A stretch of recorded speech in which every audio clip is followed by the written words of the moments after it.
नमस्कार. अनेक दिवसाच्या प्रतीक्षेनंतर 5 राज्याच्या निवडणुकीचे निकाल आज हाती लागले आणि मोठ्या प्रमाणात उत्सुकता होती आणि त्या पद्धतीने निकालाची एक वेगळ्याच पद्धतीनं कलाटणी भेटली आणि अनेक निकाल तर धक्कादायक आहेतच, परंतु काही निकालामध्ये तर असे काही जादुई आकडे आहेत, की ते आपल्याला उलगडून आजच्या भागामध्ये आपण सांगणार आहोत. त्या माध्यमातून आपण आज या 5 राज्याच्या निवडणुकीचं राजकीय विश्लेषण आपल्या भाषेमध्ये आणि सांगणार आहोत आणि ते अ, त्या पद्धतीनं आपण एक-एक राज्य घेऊ आणि त्या राज्याची कशा पद्धतीने निवडणूक व्यूहरचना होती आणि काय अ, मुद्दे होते आणि त्या मुद्द्याचा काय फरक पडला आणि कशा पद्धतीने निवडणुकीत विजय संपादन करण्यापर्यंत हे मुद्दे कारणीभूत ठरलेत. अशा प्रकारे आपण एक-एक मुद्द्यांचा आणि एक-एक राज्यांना कुठले मुद्दे होते त्याचं विश्लेषण आपल्या राजकीय विश्लेषणाच्या माध्यमातून करणार आहोत.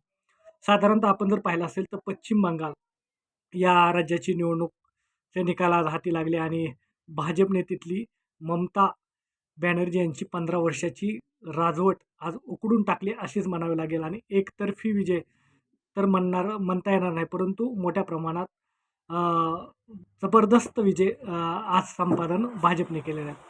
आता हा विजय काही एक दिवसाचा नाही किंवा एक दिवसात विजय संपादन केला नाही. त्या मागं अथक परिश्रम आहेत आणि ते परिश्रम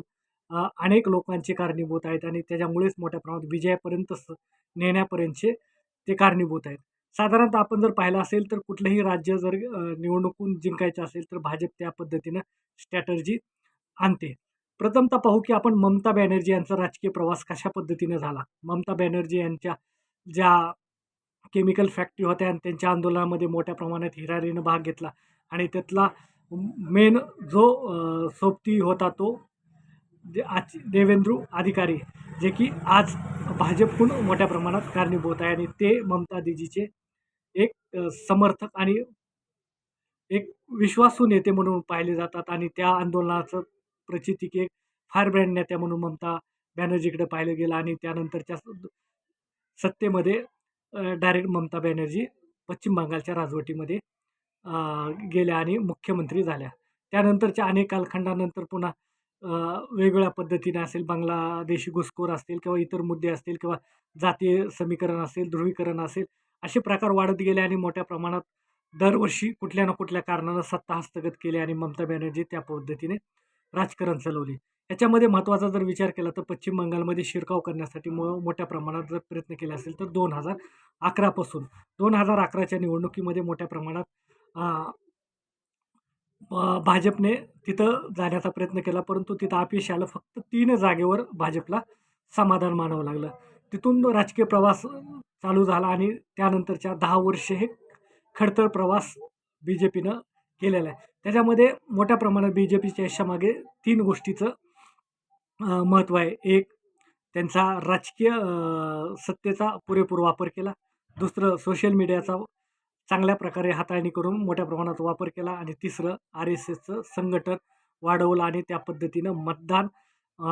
बूथपर्यंत आणि मतदान पर्यंत एक प्रकारची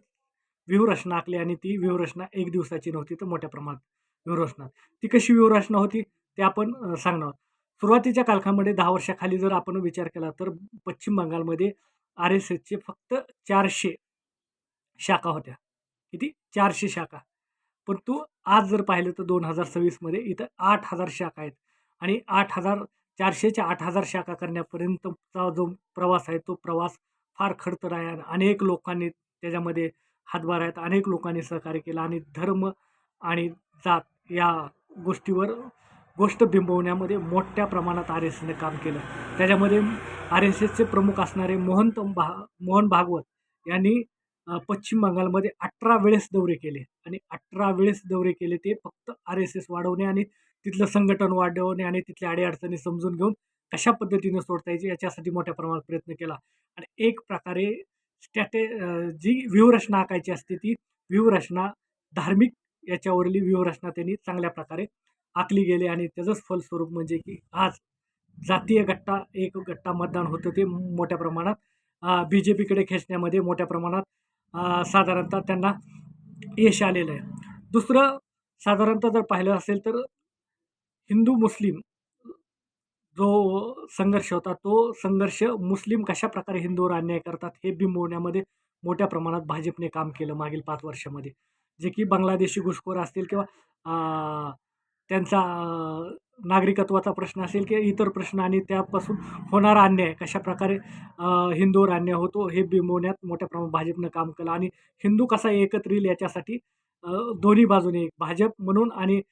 दुसरं आर-एस-एस म्हणून दोन्ही एकत्रितपणे काम केल्यामुळे मोठ्या प्रमाणात एक गट्टा मतदान एकत्रित करण्यामध्ये मोठ्या प्रमाणात फायदा जर झाला असेल तर तो भाजपचा झाला आणि निश्चितपणे जागा वाढण्यामागे मोठा हातभार त्यांचा सुद्धा आहे. त्यानंतर साधारणतः जर आपण जर निवडणुकी लागल्यापासून ते प्रचाराच्या मुद्द्यामध्ये जर आपण विचार केला तर प्रचाराच्या मुद्द्यामध्ये मोठ्या प्रमाणात ममता बॅनर्जी यांनी जी की त्यांची राजवट होती ती राजवटीच्या विकासाच्या मुद्द्यावर मोठ्या प्रमाणात कुठेही प्रवास जो होता तो दाखवण्यामध्ये थोडीशी कमतरता भासवली आणि दुसरं म्हणजे की त्यांनी स्वतः एक माघार घेतल्यासारखं वातावरण तयार केलं की भाषणामध्ये की पुन्हा आले तर भेटू हे करू म्हणजे एक प्रकारे शस्त्र खाली टाकल्यासारखी ममता बॅनर्जी यांची आजची अवस्था होती आणि त्याच्यामधूनच एक प्रकारे राजकारणातला जो लढणारा नेता असतो त्याच्या मागं जनता तयार असते परंतु इथं थोडीशी बॅनर्जी यांची जी भूमिका होती कणखर भूमिका होती ती थोडीशी मवाळ झाली आणि या निवडणुकीच्या प्रचारामध्ये वाटली आणि त्याचा सुद्धा परिणाम साधारणतः सामान्य जनतेवर जे की कुठल्याही सामान्य जनतेला मतदान करताना एक वाटतं की आपल्यावर उद्या अन्याय होणार नाही आणि आपल्यावर कुठल्याही ही होणार नाही याची दक्षता घेणारा खमक नेतृत्व पाहिजे परंतु ते खमक नेतृत्व दाखवण्यात ममता बॅनर्जी कुठंतरी कमी पडले आणि त्याचाच परिणाम म्हणजे की जे की चलबिचल असणारे मतदान हे पूर्णपणे डिवाईड झाले आणि त्याचाही परिणाम मोठ्या प्रमाणात हे झाला. तिथंच पुन्हा काँग्रेसनं जे भूमिका घेतली होती ती काँग्रेसची भूमिका विरोधाभासात होती आणि मोठ्या प्रमाणात ते ममता बॅनर्जी यांच्यावरच टीका टिप्पणी करत होते आणि तेच कारणीभूत ठरले आणि त्याच्यामुळे मताचं डिव्हायडेशन जे काँग्रेस असेल किंवा ममता बॅनर्जी यांचा पक्ष असेल याच्यामध्ये मोठ्या प्रमाणात फरक झाला आणि जो एक गट्टा मतदान होतो तो भाजपकडे पूर्णपणे मतदान डिवाईड झालं. त्यानंतरचा जर मुद्दा आपण जर पाहिला तर साधारणतः मतदानाची एकूण जी होती ही करणे त्याच्यामध्ये मोठ्या प्रमाणात अनेक मतदान हे नाव कमी केले त्याच्यामध्ये साधारणतः 90 लाख मतदान हे कमी केले आणि 90 लाख मतदान म्हणजे की निर्णायक मतदान होतात आणि आजच्या जर लढती जर पाहिल्या असेल तर अनेक मतदारसंघामध्ये मार्जिन विजयी उमेदवार आणि पराजित उमेदवारामध्ये मार्जिनचा जर टक्का पाहिला तर फार कमी आहे आणि तोही फरक निश्चितपणे याच्यामध्ये पडलेला आहे आणि जे की लोक मतदानासाठी उत्स्फूर्त येत होते ते उत्स्फूर्तपणा या निवडणुकीमध्ये आपल्याला जाणवलं नाही. त्याच्या मागचे कारण असेल केंद्रीय यंत्रणा असेल केंद्रीय फोर्स असेल किंवा वेगवेगळ्या यंत्रणा असतील या यंत्रणा पूर्णपणे पश्चिम बंगालमध्ये होत्या आणि त्याच्यासुद्धा मानसिक भीतीपायी काही जे की चलबिचल मतदान होते ते मतदान बी जे पीकडे बाजूला डिव्हाइड झाले आणि निश्चितपणे यंत्रणेचा पुरेपूर फायदा पश्चिम बंगालच्या निवडणुकीमध्ये भाजपने घेतलेला आहे. त्यानंतर साधारणतः जर आपण पाहिलं असेल तर तिथलं स्थानिकचं नेटवर्क होतं जे आता मी पहिलं सांगितलं की शिवेंद्र अधिकारी जे होते त्यांनी मोठ्या प्रमाणात मागील निवडणुकीत जर पाहिलं तर त्यांच्या जागा 77 होत्या परंतु तिथे कुठेही खचून न जाता पूर्णपणे जनतेपर्यंत गेले आणि जनतेला एक खमका विरोधक कशा पद्धतीने असतो तुमच्यावर अन्याय झाला तर मी सक्षमपणे तुमच्या पाठीशी उभा आहे हे दाखवण्यासाठी अधिकारी यांनी स्वतःचा पूर्णपणे आणि केंद्रातल्या राजकारणाचा पूर्णपणे वापर केला आणि निश्चितपणे सर्वसामान्य जनतेपर्यंत एक विश्वास निर्माण करण्याचं काम अधिकारी यांनी केल्यामुळे शिवेंद्र अधिकारी यांनी केल्यामुळे आणि त्यांना स्वतः ममता बॅनर्जी सोबत असल्यामुळे तिथल्या सर्व स्थानिक परिस्थितीचा अनुभव होता आणि जे ममता बॅनर्जी यांच्याकडून नाराज असणारे लोक किंवा इतर लोक यांना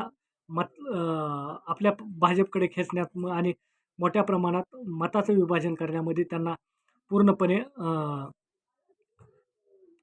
पूर्णपणे काम केलं आणि निश्चितपणे तेच मतं निर्णायक मतं ठरले आणि त्याचा फलस्वरूप म्हणजे की आज टक्केवारी तर मतदानाची वाढली परंतु वाढलेले मतदानसुद्धा थेट बी जे पीच्याच पारड्यात जास्तीत जास्त पडलेले आहेत. अशा पद्धतीने या सगळ्या जर गोष्टीचा विचार केला तर हिंदू मुस्लिम ध्रुवीकरण RSSचं संघटन त्यानंतर स्वतः नरेंद्र मोदी आणि अ, अमित शहा यांनी मोठ्या प्रमाणात सोशल मीडियाचा पुरेपूर वापर केला. तो कसा? तर आपण पाहिलं असेल झालमुडीसारखं 10 रुपयाची झालमुडी खाल्ली आणि प्रसारमाध्यमाच्या माध्यमातून स्थानिक अ, जे गोष्टी आहेत त्या स्थानिक गोष्टीवर मोठ्या प्रमाणात म्हणजे की अ, प्रादेशिक अस्मितेवर मोठ्या प्रमाणात हात घातला आणि तिथं कुठंही मुख्यमंत्रीचा चेहरा कुठेही दाखवला नाही आणि थेट केंद्रातला अ, चेहरा म्हणजेच मोदी स्वतःचा चेहरा वापर केला आणि तिथल्या राजकारणातला एक प्रभावशील नेता, मी एक सक्षम नेतृत्व आहे, हे दाखवण्यासाठी मोठ्या प्रमाणात वापर केला आणि अमित शहा यांनी 15 दिवस पश्चिम बंगालमध्ये तळ ठोकून होते आणि त्याच्यात पूर्णपणे यंत्रणा असतील किंवा विविध राज्याचे मुख्यमंत्री असतील किंवा मंत्री असतील यांना पूर्णपणे पाठवून एक बूथ लेवलपर्यंत पासूनचं थेट मतदानाच्या बूथपर्यंत नेण्याचं काम एक नेटवर्क एक चांगल्या प्रकारे वापर केला आणि सोशल मीडियाचा पुरेपूर वापर करून मोठ्या प्रमाणात तिथल्या स्थानिक अस्मितेचा वापर केलेला आहे आणि निश्चितपणे त्या सोशल मीडियाचा फायदा भाजपला आजच्या घडीला तर झालेला आहे आणि त्याचाच फलस्वरूप म्हणजे की आज जरी आपण पाहिलं असेल तर 194 जागेपर्यंत भाजपने मजल मारलेली आहे आणि 94 जागापर्यंत ममता बॅनर्जी यांच्या पक्षाला हे केलेलं आहे. तर अशा पद्धतीने या सगळ्या गोष्टी जर विचार केला तर आणि तिथली स्थानिक परिस्थिती आणि तिथले मुस्लिम बहुल मतदारसंघ असतील किंवा ते जे स्ट्रॅटजी उमेदवारी देताना विचार केलेला आणि या सगळ्या गोष्टी एकत्रित करून मोठ्या प्रमाणात यशस्वी संघटनाच्या माध्यमातून आजचा विजय संपादन केला. अशा प्रकारे पश्चिम बंगालमध्ये बदल हा एक दिवसाचा नाही. 3 आमदारापासून 77 आणि 77 आमदारापासून 194 आमदारापर्यंत जाण्याचा प्रवास हा जितका रंजक आहे, जितका संघर्षपूर्ण आहे, तितकाच संघटनशील आहे, तितकंच कर्तव्यशील आहे आणि तितकाच अ, मतदारांना भावनिक साथ घालण्यापर्यंतचा आहे. अशा पद्धतीने पश्चिम बंगालचा राजकीय विश्लेषण अशा पद्धतीने आहे. तुम्हाला काय वाटते हे तुम्ही तर कमेंटच्या माध्यमातून आम्हाला कळवताल. परंतु अशा पद्धतीने पूर्णपणे बी-जे-पीचा विजय झालेला आहे. त्यानंतर आपण पाहू साधारणतः तमिळनाडूचा निकाल आणि तमिळनाडूच्या निकालाची परंपरा. आपण जर पाहिलं असेल तर तमिळनाडूमध्ये 1967 पासून विचार केला तर 1967 पासून मोठ्या प्रमाणात डी-एम-के किंवा ए-आय-डी-एम-के या दोन्ही पक्षाची सत्ता असते आणि त्या माध्यमातून सत्तेवर दोन्ही पक्षापैकी एक पक्ष असतो. परंतु मग आपण जर पाहिलं तर दोन्ही पक्षापेक्षा तिसरा पर्याय म्हणून मोठ्या प्रमाणात तमिळनाडूची जनता पाहत होती आणि तो तमिळनाडूच्या जनतेने जो तिसरा पर्याय पाहिला होता, तो तिसरा पर्याय साधारणतः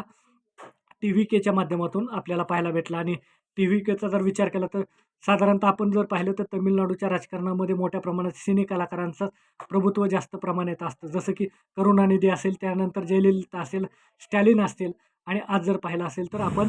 थलपती विजय यांचं जर पाहिलं तर इथं चित्रपटसृष्टीचा मोठ्या प्रमाणात प्रभाव आहे आणि तिथली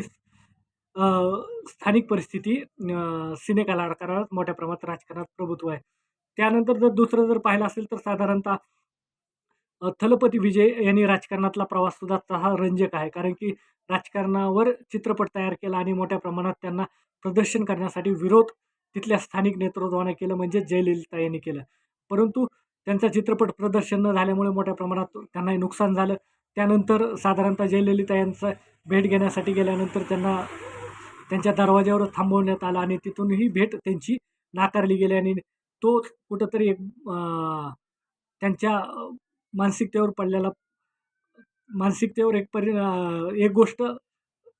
बिंबवली गेली की राजकारणात स्वतः गेल्याशिवाय काही फरक पडणार नाही आणि तिथून खरा संघर्ष चालू झाला तो थलपती विजय यांचा. थलपती विजय यांनी मोठ्या प्रमाणात चित्रपटही राजकारणावर काढले आणि मागील 2 वर्षाखाली त्यांनी आपण थेट पक्ष काढला आणि त्याच्यामध्ये मोठ्या प्रमाणात पक्षाची व्यूहरचना काढून स्वतः सृष्टीतून निवृत्ती जाहीर केली आणि पूर्णपणे राजकारणामध्ये आपलं प्रभुत्व निर्माण करण्यासाठी प्रयत्न केलेला आहे. त्याच्या माध्यमातून सर आपण जर पाहिलं असेल तर तिथली जर वेगवेगळ्या योजना असतील, त्या योजनेच्या माध्यमातून सुद्धा मोठ्या प्रमाणात त्यांनी हे केलं. उदाहरणार्थ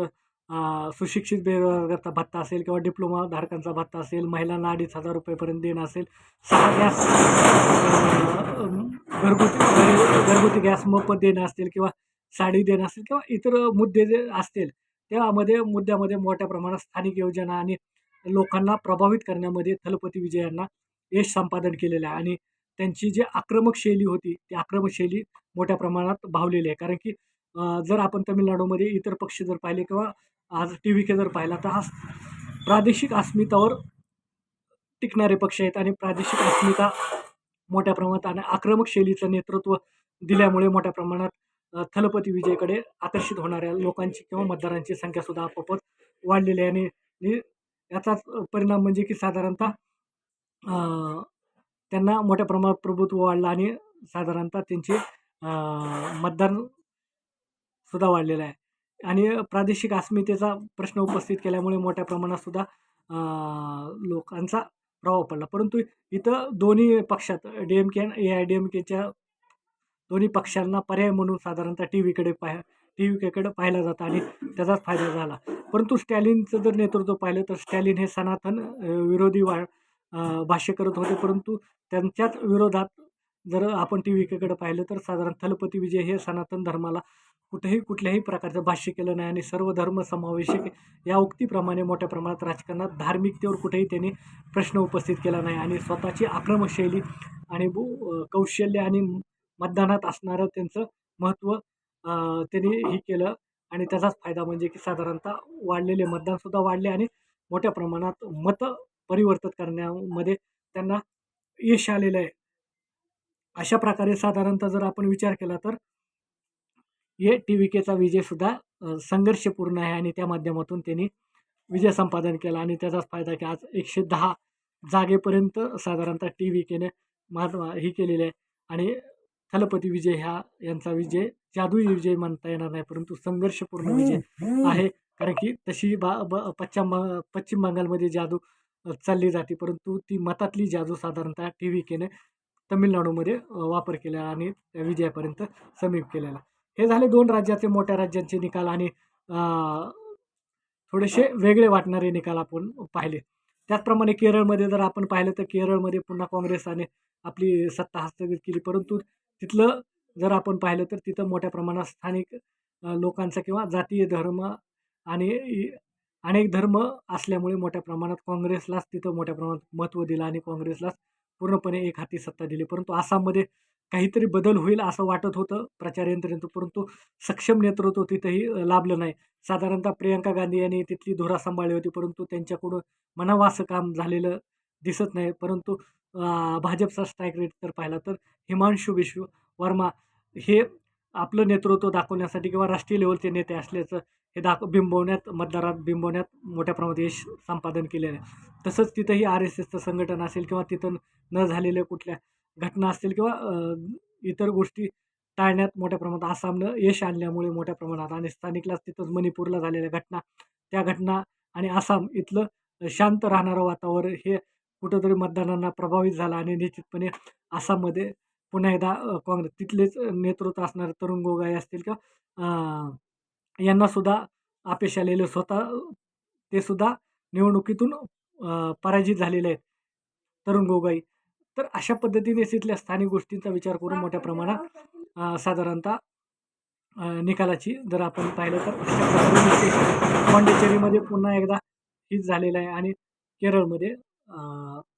डावे आणि इतरांच्या माध्यमातून यश संपादन केलेलं आहे. अशा पद्धतीने आजच्या 5 राज्याच्या निवडणुकीच्या निकालाचं विश्लेषण केलं. आमच्या चॅनलवर नवीन असाल तर सबस्क्राईब करा, लाईक करा, कमेंटच्या माध्यमातून तुमच्या काय सूचना असेल तर निश्चितपणे ते पण कळवा. धन्यवाद. पुन्हा एकदा असाच चांगला भाग पाहण्यासाठी आमच्या चॅनलवर जा, शेअर करा आणि जर सबस्क्राईब केलं नसेल तर सबस्क्राईब करा. धन्यवाद. जय हिंद, जय महाराष्ट्र.